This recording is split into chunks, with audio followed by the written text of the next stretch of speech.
Praise lord. ఈ దినం దేవుని వాక్యమునకు మీకందరికీ స్వాగతం, సుస్వాగతం. అందరూ బాగున్నారు కదా? దేవుని వాక్యాన్ని చూద్దాం. లూకా సువార్త 8వ అధ్యాయము 54వ వచనంలో యేసు ప్రభువు ఒక చిన్న పాప అనారోగ్యంతో ఉన్నప్పుడు ఆ యాయీరు అనేటటువంటి సమాజ మందిరపు అధికారి వచ్చి యేసు ప్రభువుకు మొర్రపెట్టినట్లుగా మనం చూస్తూ ఉన్నాం. యేసు ప్రభువు వెళ్ళి ఆమె చెయ్యి పట్టుకొని చిన్నదానా లెమ్ము అని పలికినట్లుగా మనం చూస్తూ ఉన్నాం. వెంటనే ఆ చిన్నది లేచినట్లుగా, ఆమె ప్రాణము ఆమెకి వచ్చినట్లుగా మనం చూస్తూ ఉన్నాం. మనము నమ్మినటువంటి దేవుడు ఎవరంటే చనిపోయిన వ్యక్తులను బ్రతికించే దేవుడు,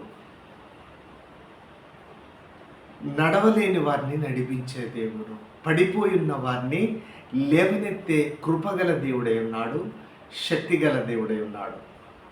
చిన్నదానా లెమ్ము. ఇంకా దేవుని గ్రంథంలో ఎవరెవరిని దేవుడు లేపి వారి పట్ల దేవుడు తన కృపను చూపించి ఉన్నాడు అనే విషయాన్ని మనము తెలుసుకుందాం. ఇర్మియా గ్రంథము 31వ అధ్యాయము 32వ వచనంలో ఈ విధంగా వ్రాయబడి ఉంది. నేను ఇశ్రాయేలీయులను నా చెయ్యి పట్టుకొని ఐగుప్తు నుండి నడిపించాను, కనాను అనేటటువంటి మార్గంలో నేను నడిపించాను అని దేవుడు చెప్తున్నట్లుగా మనం చూస్తూ ఉన్నాం.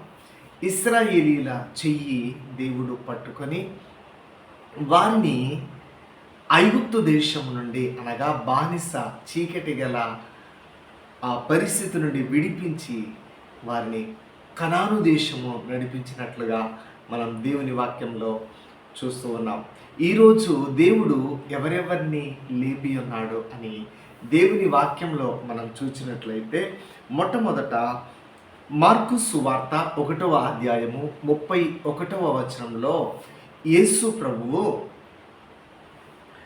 మరి చూడండి, ఒక స్త్రీని జ్వరముతో, సీమోను అత్త జ్వరంతో బాధపడుతూ ఉండగా యేసు ప్రభు ఆమె చెయ్యి పట్టుకొనగానే ఆమె లేచింది, స్వస్థత పొందుకుంది, వారికి ఉపచారము చేసే స్త్రీగా ఉన్నట్లుగా మనం చూస్తూ ఉన్నాం.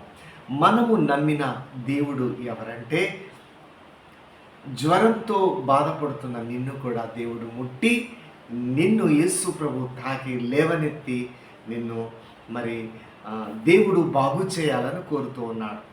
నడవలేని వారిని, రోగాలతో వ్యాధులతో మంచము పట్టి ఉన్న వారిని లేవనెత్తి పరిచర్యలో వాడుకొనగలిగిన దేవుడు. ఈ స్త్రీ లేచిన తర్వాత వారికి ఉపచారం చేసినట్లుగా మనం చూస్తూ ఉన్నాం. మీరు కూడా స్వస్థత పొందుకున్న తర్వాత దేవుని పని చేయండి, దేవుణ్ణి స్తుతించండి, దేవుని వాక్యము చదువుకోండి, దేవుని మందిరంలో పనిచేయండి. ఇక రెండవ విషయాన్ని మనం చూసినట్లయితే, యోహాను సువార్త 11వ అధ్యాయం 43వ వచనంలో యేసు లాజరు బయటికి రా అని బిగ్గరగా చెప్పినప్పుడు లాజరు ప్రేత వస్త్రములు ధరించిన వాడై ఆ వస్త్రాలతో కట్లతో బయటికి వచ్చినట్లుగా, అతని ప్రాణం, అతని ఆత్మ అతనికి వచ్చినట్లుగా, చనిపోయిన వ్యక్తి బ్రతికినట్లుగా మనం చూస్తూ ఉన్నాం. యేసు ప్రభు ఒక శబ్దం పలికితే ఖచ్చితంగా ఒక వ్యక్తి ఇక్కడ బ్రతికి ఉన్నాడు.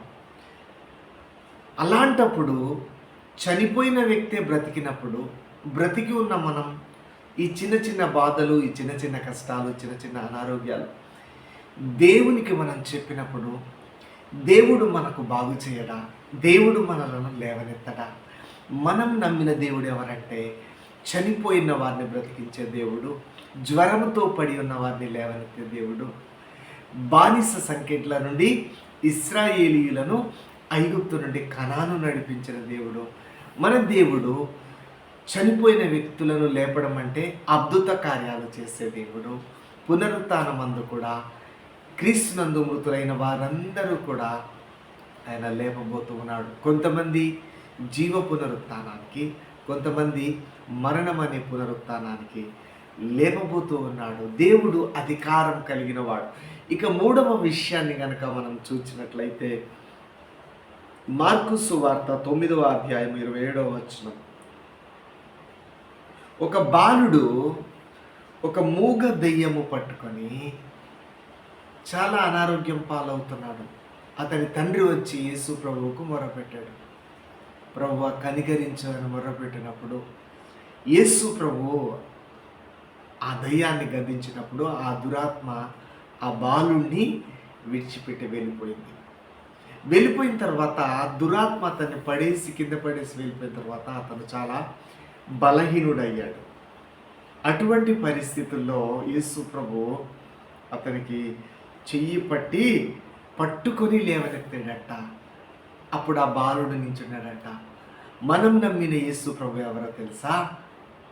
నిలబడలేని నిన్ను నిలబెట్టే దేవుడు, నడవలేని నీకు శక్తినిచ్చి నడిపించే దేవుడు, చనిపోయే పరిస్థితుల్లో ఉన్న మనలను బ్రతికించే దేవుడు,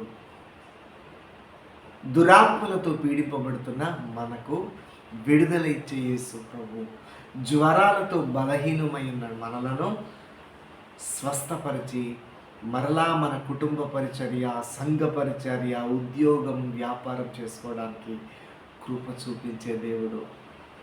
బంధింపబడిన స్థితిలో ఉన్న మనకు, పాపములో బంధింపబడిన, రోగములో బంధింపబడిన, వ్యసనముల చేత మీరు బంధింపబడిన విడిపించే నీ దగ్గరికి వచ్చే దేవుడు, నిన్ను నన్ను ముట్టే దేవుడు, మన చెయ్యి పట్టుకొని ఏ ఊబిలో పడిపోయామో, ఏ శోధనలో పడిపోయామో లేవనెత్తే దేవుడై ఉన్నాడు.